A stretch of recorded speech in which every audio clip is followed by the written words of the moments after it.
Welcome to Pack Talk Podcast, episode 105. What to do if your dog won't take food from you in your training. And this is a topic that we get a lot in our social media comments on a bunch of videos, a bunch of content that we put out.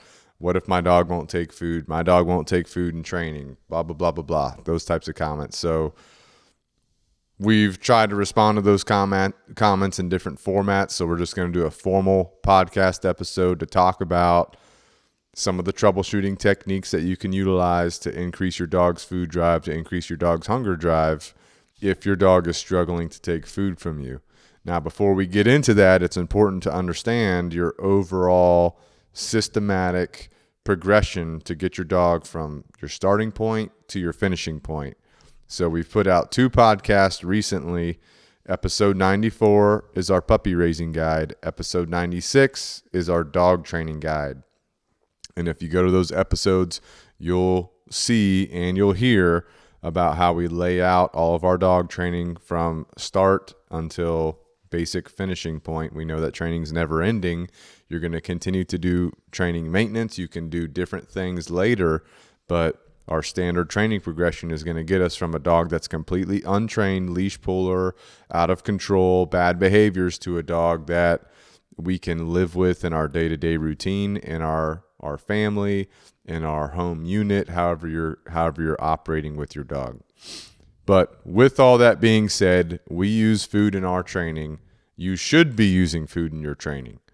And of course, you're going to be using more food in the foundational phases of your training, and you're going to fade it out later, which means you're going to start slowly taking away the food from your training later.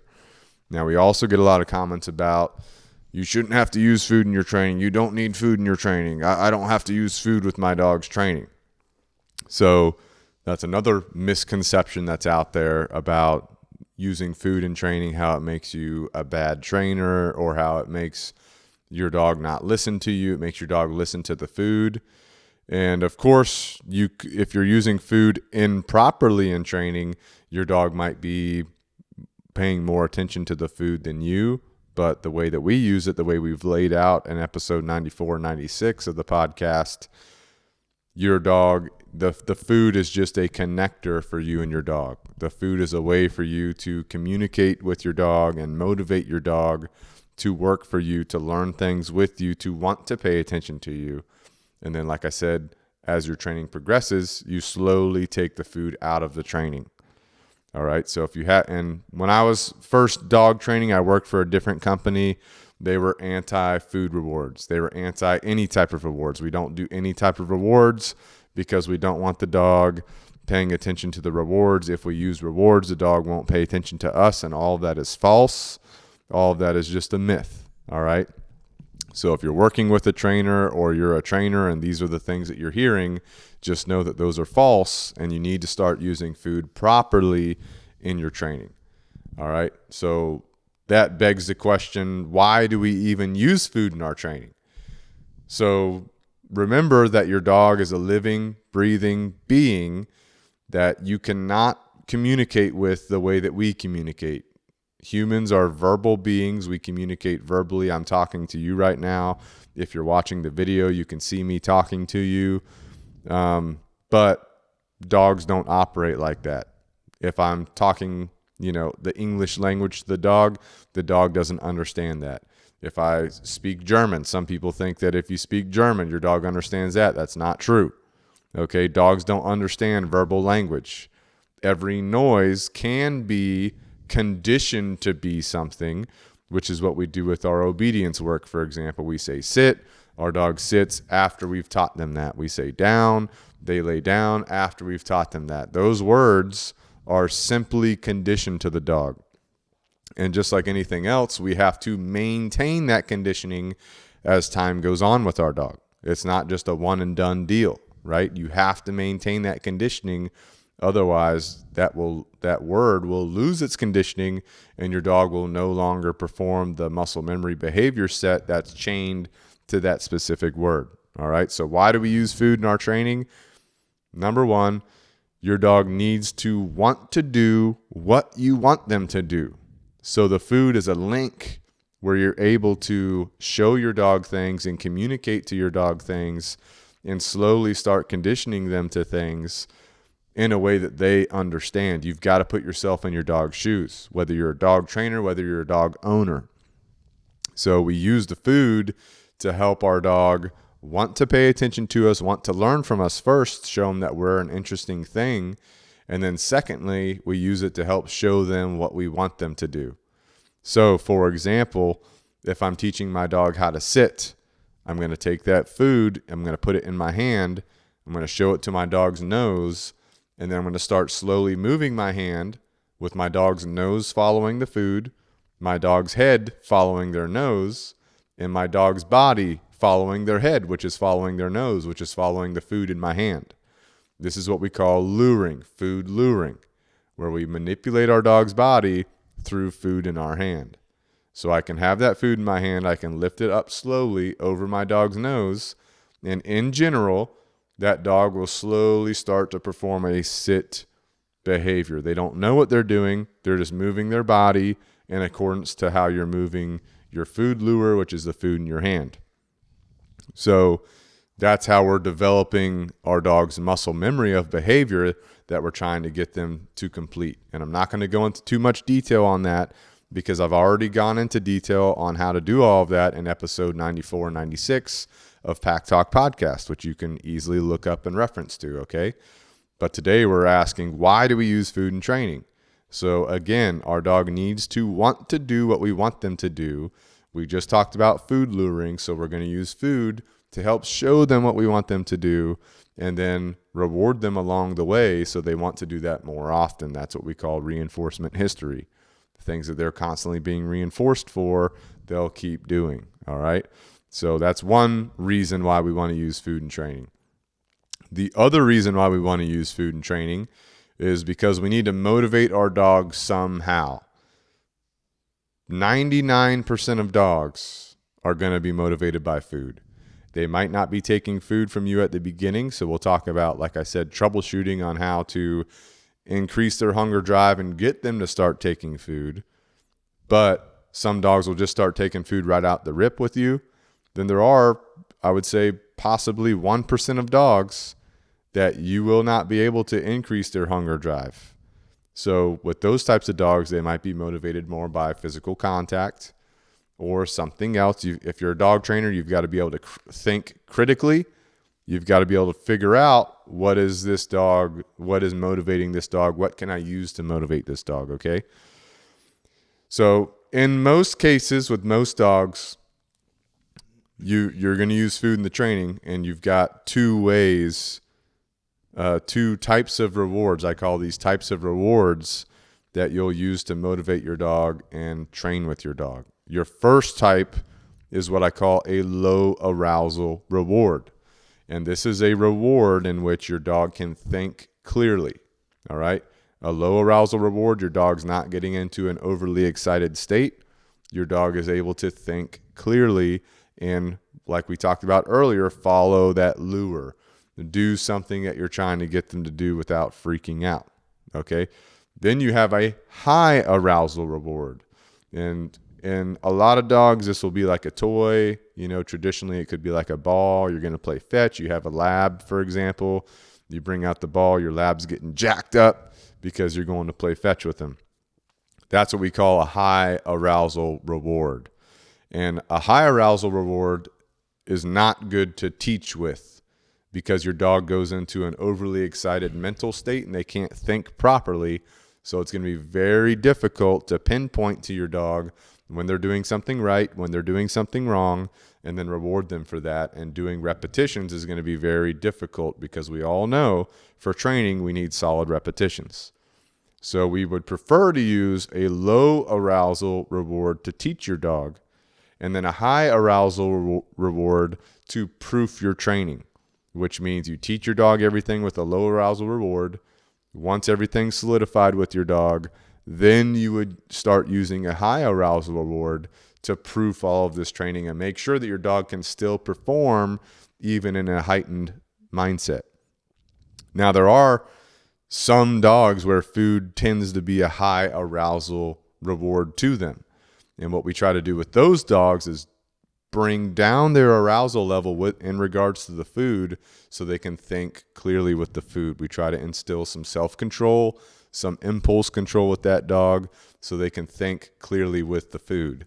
If they still can't do that, then we try to find a food that's less enticing to them.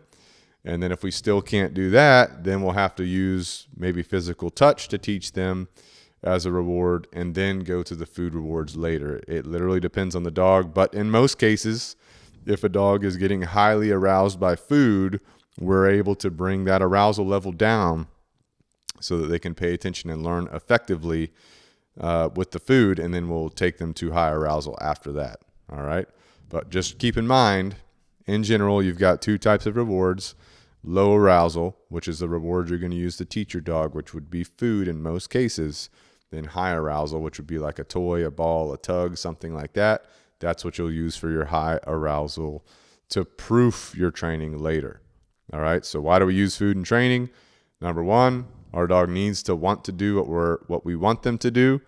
Number two, it's a low arousal reward in most cases, so we're able to teach our dog, communicate with our dog, and it bridges that gap between our communication styles, the human being a verbal communicator in most cases, the dog being a nonverbal communicator. All right, so now we're talking about the question, what if your dog won't take food? What are some troubleshooting steps we can take? What if our dog is too distracted to take food? These are the common comments that we get. My dog won't take food. My dog is too distracted to take food. So I'm going to take you through 4 simple troubleshooting steps that you can try to get your dog on track with taking food rewards. All right. And these are generally in sequential order. So the order that I'm going to go through them with you is generally what we're going to do in training, step by step, if we're struggling with this. But as with anything, we are going to flex to the dog on hand. We're going to flex to the situation, the scenario, and try different things. And that just comes from our expertise as professional dog trainers.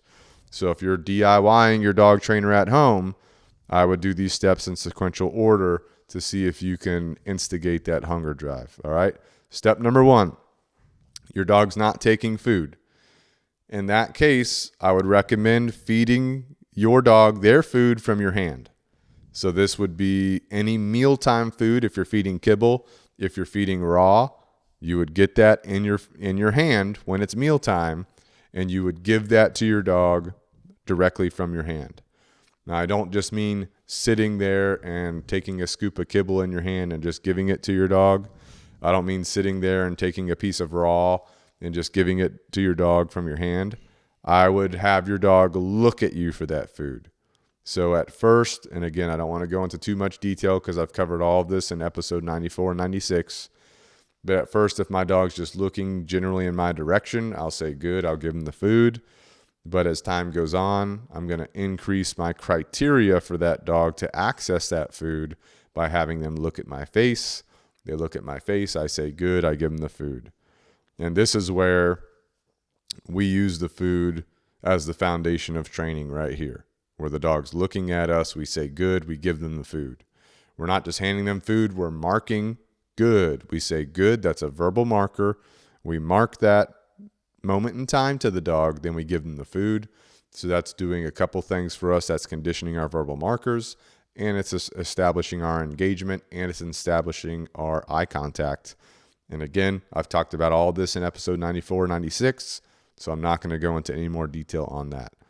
But the first troubleshooting step you're going to take, feed your dog their food from your hand. So that's going to be your mealtime food, and it's going to be your food rewards.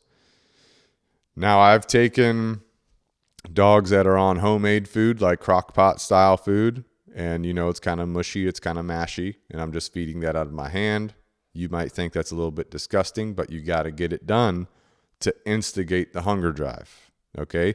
You can use a glove or whatever makes you feel more comfortable, but you have to start instigating hunger drive in relation to you. Some dogs, as you're going through this troubleshooting process, you figure out that they have no problem eating food from their bowl because that's what they've always done as a dog. But they're a little bit hesitant to eat food from you because they've never had to eat food from someone's hand. So it might take a day or so for them to actually start wanting to take that food from you, and that's okay. Just make sure that the food is only coming from your hand. If they skip a meal, it's okay. They're not going to starve in 1 or 2 days. You have to make sure that food is all coming from your hand so that you can instigate the hunger drive and the ability to take food from you. Once you do that, then they can start eating out of their bowl again, okay?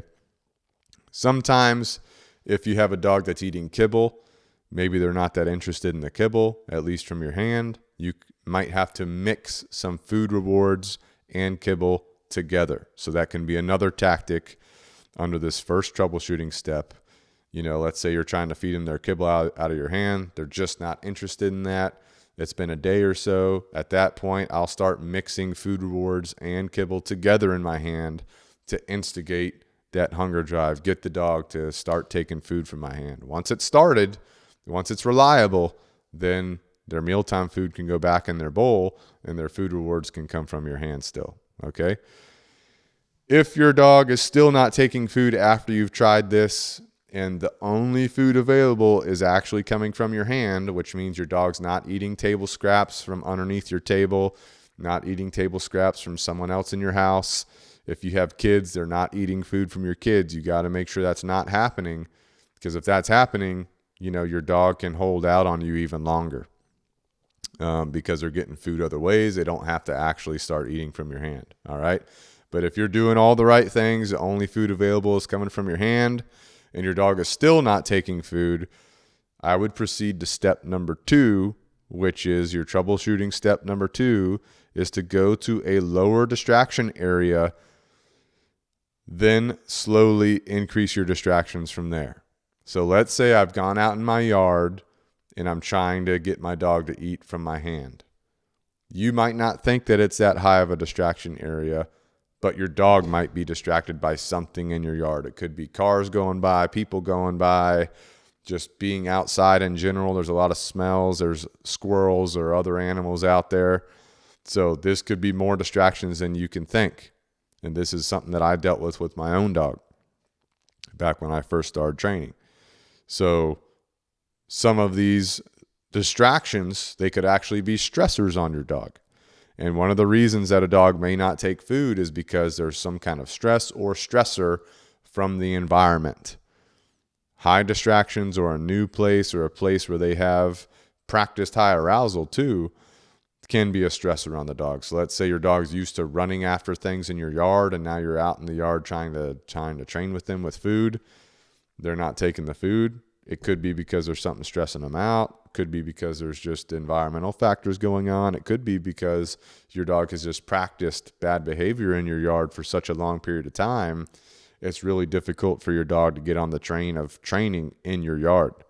So you need to go to a lower distraction or a lower stressor area to start and get that food drive instigated and reliable.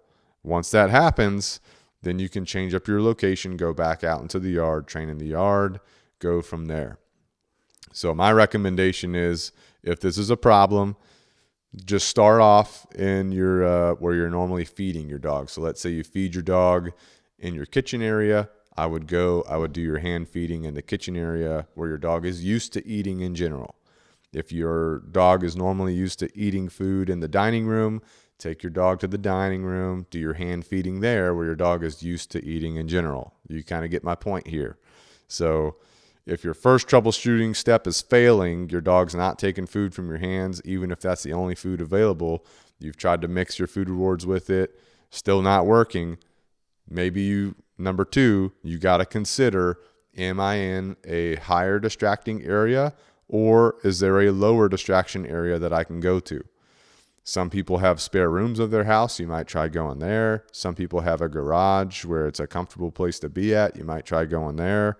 You get my point. So find a lower distraction area. Okay, step number 3 can be used at different times. It doesn't have to sequentially go after step number 2. But step number 3, troubleshooting consideration number 3, use prey drive to instigate hunger drive. So this is kind of similar to stressors. If there's some stressors going on, your dog's not able to instigate a hunger drive going, Some dogs, you can use a prey drive to overcome stressors or overcome competing motivators that are around you. And the way you're going to do that is you're going to put the food in your hand. You're going to show it to your dog's nose. Maybe your dog gives a little bit of interest. And then you're just going to back up and you're going to move your hand in a quick fashion in a straight line, ideally at your dog's shoulder level. And this should instigate your dog wanting to come to your hand to investigate what's in your hand. That's one way to do it. And what this does is it starts to instigate your dog's prey drive, the drive to want to chase and grab things with their mouth. Now, we don't want them grabbing your hand with their mouth, but we want them taking the food from your hand, okay? So if we can instigate that prey drive, your dog might start taking food from your hand, which then you can build into a reliable practice of your dog taking food from you in general. The other way that we can use prey drive is, let's say you have like a food reward in your hand. Your dog's not really interested in it, but if you were to take it, bring it down close to the ground, and then toss it along the ground, kind of like you were skipping a small rock across the water, it should instigate your dog to want to go check it out. So once your dog goes to check it out, if they smell it, if it instigates any type of investigation from them, they might bite it, they might lick it, they might chew on it a little bit. And if it's tasty to them, then they'll eat it. And this is a way you can instigate your dog's hunger drive as well. I've done it many times, usually with an insecure dog. They're not sure about taking food from you. You toss a little bit along the ground like I'm talking about. It instigates them to go investigate it. They go and investigate it. They eat it. They're like, oh, this is pretty good. You do that for a couple repetitions, and then your dog's more likely to want to come up and take things out of your hand. So you can use that in some situations. Another thing that will help this is if you have like a food reward that's a little bit drier on the outside but moist on the inside, you can actually pinch your food reward or crush it a little bit so some of that interior moisture comes out to the edge. You crush it, then you toss it. That interior moisture is going to instigate your dog's senses, right? So as they smell it, they're like, oh, that smells good. They lick it, they chew it. They're like, oh, that tastes good. I want more of that. And then they'll start eating it reliably. So just some tips and tricks to try out if your dog is having problems taking food from you in your training. And the last troubleshooting step number 4, which you could use this again at any point in your troubleshooting steps here, is possibly tightening down your management of your dog outside of your training sessions until the hunger drive increases. So let's say your dog is practicing bad behaviors throughout the day. You know, they're walking through your house, you or your kids drop things on the ground, whether or not you intentionally do it, or your cat knocks something off the counter, you know, or they go outside, they find some grass or whatever to chew on, you know, whatever. These types of things, your dog is practicing bad behaviors because they're just eating stuff all the time. So you've got to tune that in so you can instigate your hunger drive to get that going. You know, maybe your dog's just doing other things throughout the day. Maybe they're barking at people outside your window, running around your house, running around your yard. They're just jacked up all the time. Or maybe they're hiding from things. They're hiding up underneath tables, underneath furniture, in corners. They're hiding in the closet. You know, these types of things, these are all bad behaviors. We don't want them to keep practicing that. They're also not going to help us get our training going anymore, right? So what you would want to do is manage your dog so they can't do these types of things. So you can limit their bad behaviors with some additional management. Now, for most people, using a kennel is going to work for the majority of them, right? So instead of letting my dog just practice these bad behaviors, or maybe I'm not able to actually know what they're doing throughout the day that could be impacting my training, if I'm not able to directly supervise them, I'll put them in the kennel.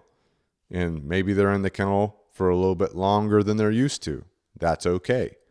You have to make sure, though, that you're providing them with daily exercise, physical exercise, such as walking, at least an hour total per day of walking, and daily training.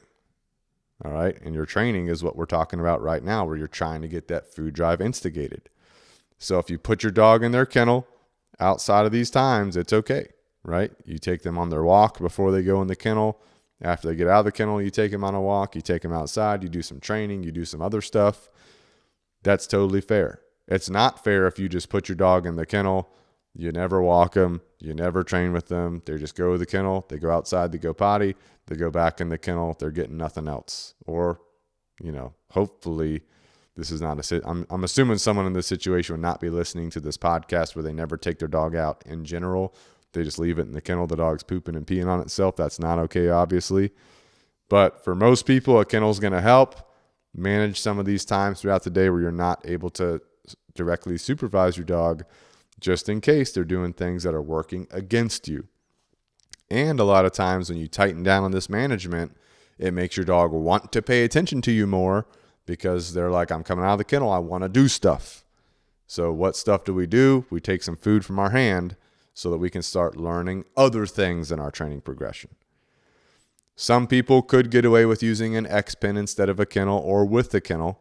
And an X pin is basically like a wire fence that you can set up in your house or even in your yard. And, you're just limiting what your dog can do or get to. So it can be useful for some people. Most of that's going to be like a small breed or a puppy.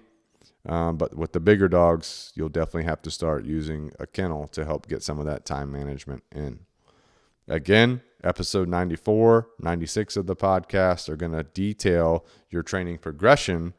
But this discussion today is just focused on what do you do if your dog's not taking food from you? How are you going to troubleshoot that? How are you going to figure that out? But you got to keep in mind, once you instigate that hunger drive, once your dog's reliably taking food from you, now it's go time. Now it's time to get all of your foundational work of your training done. Don't get stuck using food all the time. You use food for your foundational work. As soon as that foundational work is done, now you're fading out your food to where you're not really needing food at all or that much. So you're going to be randomly rewarding your dog with food, or you fade your food into physical contact as a reward, which you can do through classical conditioning, or you fade your food into something else, or you're rewarding into something else. Okay. But anyway, that's a discussion for another day. Today we focused on troubleshooting if your dog won't take food from you in your training. So Ben, do you have any stories or feedback on issues with dogs taking food? We know one of your dogs has no problem. Yeah, absolutely no problem taking food. I don't think I have a whole lot to offer on it because I would say both of my dogs are pretty food motivated. So for my second dog, when I trained her myself, I didn't really have that barrier. I kind of had to introduce the concept of eating breakfast outside maybe while we're training. You know what I'm saying? And it didn't take long for her to figure that out. But once you, well, she was also a puppy too, so yeah, she was a puppy, like a sponge. I was able to manipulate her mind. Right, you're teaching her from day one. How she's eating. But I would say, like, if you're, from what I've observed other trainers, like our trainers working around the property and stuff, is that maybe one, like for me, I'm at the point right now to where I can use kibble as like a random reward. So I can put kibble in my bait bag and that's like, they're cool with that. You know what I'm saying? Give them one piece of kibble. But if they're not taking a specific food reward, maybe like you saying, you got to get something that they want. So maybe like a juicy hot dog, you know, roasted, or you got to figure out what they want. Right. Or what, raw. Change up your food selection. Yeah. Like a raw piece of steak or raw food in general. Right. Or something to get them interested. Right. And then they'll start. Once you get them interested, once you instigate the drive, then you can go to something else. Right. But you could use like steak, for example, which I've done before, right, for a little bit to get the dog reliably taking food. Yeah. Because it's also becoming a conditioned response to take food from your hand. Yeah. So once you have that conditioned response down, without getting too sciencey, then you would basically go to the food reward that you're ideally wanting to use for your own benefit, whether that be kennel, kibble, or something else. Yeah. Yeah, I think I'm trying to remember. It's been about 5 years. She's 5 years old. But whenever I first started training Ara, I think at first I was using hot dogs just to get her, get her going, get her interested. And then when I transitioned to kibble, it was like not even a big thing for her. Yeah. Because it was like she's used to taking rewards from me. Yeah. So whatever that reward is, she'll gladly take as long as it's like food she can eat, you know? Oh, yeah. She likes the food. She likes the food. But yeah, so that's about all I got to say on it. Well, I'm training a dog right now who was found in basically a mud pit construction yard. Right.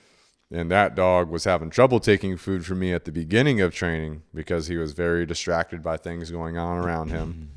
Yeah. He was very weirded out about taking food from me because he wasn't used to human interaction. Who knows how long he'd been stuck in that spot without any interaction. Right.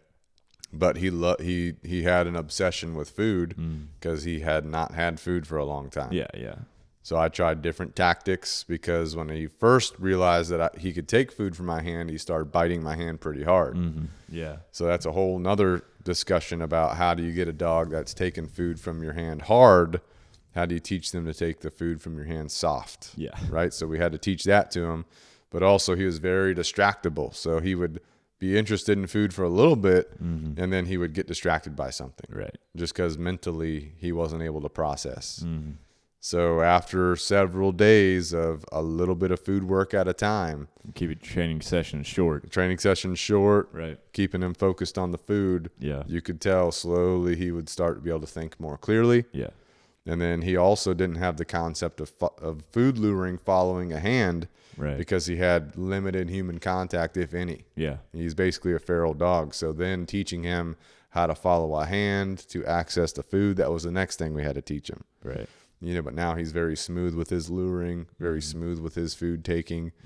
And so he can finally start progressing from there. Yeah. Right. So I use these troubleshooting steps that we talked about to get that hunger drive under control for him, take the food from a high arousal reward to a low arousal reward to where he can think properly with the food and, reliably train with it. Right? Yeah. I think the other thing is, it might not happen day one, which is what we talk about a lot in regards to everything training wise, but maybe on day 3 it finally clicks, and that's the payoff for you, I feel like. But then you got, like you were saying earlier, like it's time to start working. Once you get them finally interested, once you get them going, now you gotta, get to work quick, and at least while you have their attention. Right. Slowly increase your criteria. And then go from there with your training progression. Yeah. So, all right, but that's what you're going to do if your dog won't take food from you in training. So if you see someone in the comments on social media asking about taking the dogs or why won't their dog take food from them, just send them this podcast episode. Then they're good to go. All right. Before we wrap up today, though, we do want to talk about some affiliates we have. First of all, Canine Revolution Dog Training. And that's where our team will help you and your dog reach your goals. Whether you have a dog that's struggling to take food in training, whether you found a feral dog that needs training, whether you have an insecure dog, anxious dog, reactive dog, aggressive dog, doesn't matter. Lazy dog. We're here to support. Right. So Canine Revolution Dog Training, you can find us on social media. Our phone number is 843-213-2676. You can text us or call us. Our trainers will get back to you. Our email is info@caninerevolutiondogtraining.com. And we'd be happy to help you guys out. We've got board and train programs. We've got private lessons. We've got complimentary consultations if you're in our area. We have virtual lessons. If you're a dog trainer and you need help, we can also consult you on how to deal with your clients, how to deal with the dog that you're training, all the above. So just reach out. We'll be happy to help. Also, we're affiliated with Canine Revolution Apparel. And this is how you're going to get yourself good to go with some shirts. We got a good to go shirt, so you wear that, you're good to go. Automatically. You got a Canine Revolution logo shirt. You can get that so you can represent out and about. Yep, then you're good at the gym, at the restaurant, when you're training. Yep. All the above. Iron Revolution shirts. Wore mine yesterday. I wore mine this morning, actually. Back day this morning at the Holy gym. Shit. Get some lat pull downs going, Iron Revolution shirt, representing. Yep. Gets you motivated too because you got the Iron Revolution shirt on. You look in the mirror, you're like, damn, good to go. You're like, dang, the Doberman's jacked on my shirt. Right. And I'm jacked. Right. We need some other breeds, though, too, yeah. in the Iron Revolution line. We got good to go shirts, good to go beanies. We got chicken shirts. We got Guinea shirts. We got mugs. We got the Iron Revolution line, so check all that out. We got the Doberman Pirate skull. Yep. That shit's Skull good. shirt. Wore that yesterday to the gym. Yeah, I get It's comments a nice on shirt. that one. I get comments on that Do one. you? Oh, yeah. Yeah. Oh, yeah. All right. Our next affiliate, JOCKOFUEL. So this is American-made, American-sourced supplements for you. And, Kevin recently got a new batch of the banana milk. And the carton said that the carton was made in Canada. He was pissed. Not good to go. He was pissed. So I got on the phone with Jocko. I cleared it up. Yep. That was just one batch. That was a mistake. Yeah. So going back to USA. square one. Yeah. But they got energy drinks that are good for you. You know, if you're sick, like Ben was sick, what was that, last week or the week before? 2 weeks ago. I got him a Jocko Go Blue Raspberry. I was like, drink this because it's got vitamins. It's got minerals, right? It's got magnesium in it. It's got sodium, and it's got vitamins in it. It's all good for you. Supports memory. Just enough caffeine to get you going because, when you're sick, your body's like fighting it. You're like sluggish. Yeah. You get that little caffeine hitter, good to go. It'll spike you up. It'll help you drive from point A to point B. It did jack me up a little So bit. you can get home and get on your couch and relax. Well, if you drink one, you ain't getting on your couch. You're going to wake. Well, when you're sick, though, you're fighting it hard. Yeah, That's you sluggish. Are. Yeah. But they've got the pre-workout, too. They've got the milk protein. They got the ready-to-drink protein. They've got the protein powder. They've got the creatine. They've got the greens. They got a bunch of supplements. Also, when you're sick, white tea. Yep. They got the JOCKOFUEL white tea. That's my go-to. Double bag. I'll double bag it. Yeah. At least 3 times a day. Dang. That's a lot of tea in one day. Oh, yeah. You're British? I'm trying to pump that. I'm trying to pump that sickness out of me is what I'm doing. The white tea's good. Anyway, check out JOCKOFUEL.com. Use the discount code Canine Revolution for 10% off. You'll be good to go. All right, next up, we've got Canine Super Supplements. That's the letter K, the number 9, Super Supplements. This is supplements for your dog, for your dog's health. So we already talked about how you're going to support yourself with JOCKOFUEL. Yep. You support your dog with Canine Super Supplements.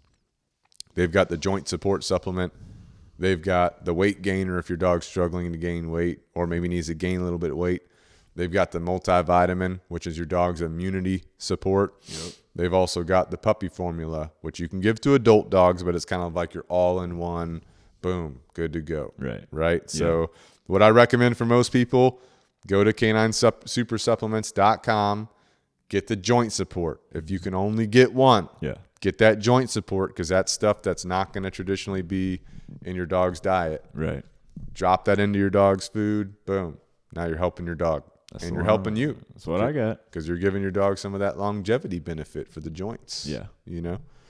But, go to caninesupersupplements.com. Grab that joint support. Use a discount code, Canine Revolution. You get 15% off. You'll thank us later. Thank us later. Yeah, you will. My dogs love it, too. Yeah. They love it. And it smells like vanilla protein powder. It looks like I was protein like, I powder. could put this in my drink and drink it. Oh, yeah. But if you look at the ingredients, all natural. Yeah, it is no all fillers, natural. no BS. It is all natural. All I will good to go admit that. stuff. Yeah. All right, last but not least, We Feed Raw, our affiliate with We Feed Raw. And this is raw dog food delivered to you for your dog, obviously. Yep. But it's the top tier quality premium raw dog food. And they've made sure it's all formulated for you correctly. They've got the amount of protein that you need in there for your dog. They've got the fat content in there that you need for your dog. They've got the bone ground up, put in there for your dog. Yeah. Because that's what a wild dog would be eating. Right. They'd be eating the meaty bone out of their prey animal. Yeah. They'd be eating organ meat.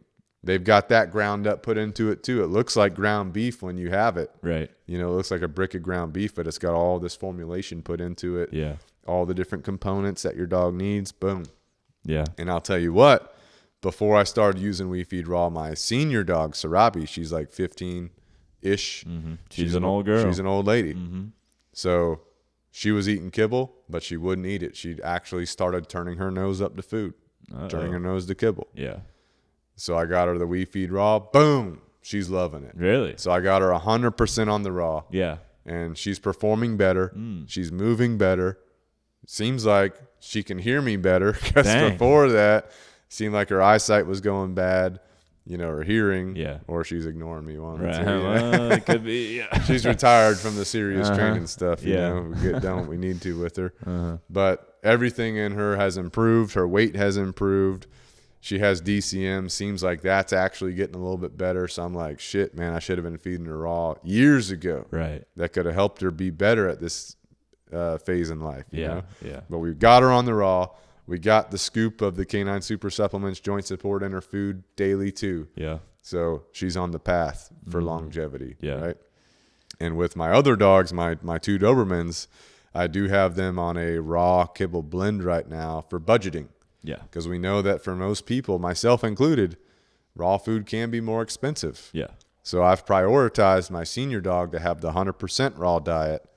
And my Dobermans, they're a little bit younger. They're 7 and 9. Right. So they're still old, but younger than her. Mm-hmm. They get the half kibble, half raw just for the budgeting aspect of that, which I recommend for most people. If you can only do a little bit of raw, it's better than nothing. Yeah. So, kind of portion out your kibble, portion out your raw, get your Canine Super Supplements joint support in there. Mm-hmm. You will see improvements on your dogs. And I will say too, my female Doberman, she's always struggled with high metabolism. It's not a struggle, but I could feed her twice the daily kibble she should be getting, and she would still be too skinny. Yeah. When I started doing the raw, which she's on like a 50% kibble, 50% raw right now she's actually at a healthy weight. Mm-hmm. She's not underweight. She's not skinnier than she should be. She's at a healthy weight. Right. So I was like, holy shit. Yeah. Makes a big difference. Yeah, my dogs go psycho for it too. Oh yeah, they love it. That's the first thing they go for. Yeah, normally they're howling and stuff for dinner or for kibble. You know, they get all amped up, because one of my dogs is really talkative. But with the we feed raw, they know it's coming. Not a peep. I mean, they're just they're so tuned in.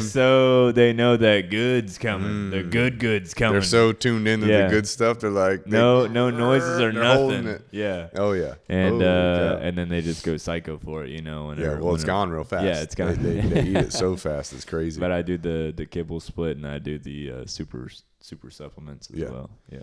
Well, I miscalculated when I needed it. So I had like a week where I was out of raw. Yeah. And I was like, shit, And so I was trying to feed my dogs like just raw meat. Right. Like I had some extra steak. I had some extra ground beef or something. Ground beef and stuff. And I was trying to put it in their food. It wasn't the same. They didn't go, really? They would eat it, but it wasn't like the We Feed Raw. Because it's got all that extra stuff in it. Right. Well, the We Feed Raw has the formulated for them. That's what I'm saying. It's got all the grounded up stuff. Right. It's got the organ meat. It's got the bone in there, the finely ground bone. It's got, it's formulated for a dog. Yeah. Whereas if you just take ground beef that you buy in the store, that's not formulated for a dog. Yeah. They'll still eat it. It's still good for them overall, but it's not like the We Feed Raw. Right. So I was like, cool. When I saw that, I was like, damn. Even for that, big difference. Yeah. Yeah, because I was even like, oh, maybe I could supplement this with the We Feed Raw. But when I saw their behavior with that, the non-We Feed Raw, I was like, dude, this is legit. It's working. It's working. It is real. working. Yeah. So anyway, go to WeFeedRaw.com. We got the link below. You can sign up for a meal plan where you put into the website, you put in how much kibble you're going to feed, how much raw you're going to feed. Get all your dog's info. It'll give you like the recommended daily amount for your dog that you split into 2 meals or whatever. Yeah. And they'll just ship it to your door, and it'll come reliably whenever you tell it to. So that's what I do. That's what I recommend. Again, budget conscious, half kibble, half raw, something like that. Throw your Canine Super Supplement joint support on top of that. Now you got the whole package. Yeah. Whole package. And if you want to listen to more in depth, you can listen to episode 102 where we sat down with them. Yep. 102, we talked in detail about We Feed Raw, dog nutrition, that kind of stuff. Yeah. And our next podcast after this one is going to go into more detail on dog nutrition from Dr. Timmerman. Oh, yeah. He's been in veterinary science for over 50 years. Yeah. And that's all he focuses on now is helping people get their dog's nutrition on point. So excited about that. And he's into like alternative medicines, not traditional stuff. Right. So anyway, check all of our affiliates out and use the discount code Canine Revolution. That'll give you percentages off of each. And the We Feed Raw percentage is 25% off your meal plan. All right. So check that out. All right. Don't forget, please rate us and review us on your favorite podcast platform. and YouTube. If you like watching us on YouTube, please subscribe to the Pack Talk Podcast YouTube channel so you can stay up to date on the podcast releases and the Canine Revolution Dog Training YouTube channel, because we try to put out content there that's in sync with the podcast, that's getting you guys where you want to be with your dogs at home. Don't forget, if you need consulting or coaching, you can email us, whether that's with your dog training, or whether you're a dog trainer and you need some consulting or coaching, or if you're just a business owner and you need some consulting or coaching, let us know. info@caninerevolutiondogtraining.com. If you need a guest speaker at one of your events, you can email us as well. But just remember that using food to train your dog is going to be most beneficial for you and your dog in the long term. You will use more food in training during the foundational phases of your training, but don't forget you must fade it out later as you continue to train and progress with your dog. Don't get stuck in the foundational phases of training like a lot of people do. You have to take the initiative. You have to consciously know where you're at in your training progression so that you can increase the criteria of your training and know when to stop using food in your training or fading your food out of your training, which there's a lot of techniques that can go into that depending on your dog. So we're more than happy to advise you on how to handle that situation. But until next time, this is Pack Talk Podcast, out.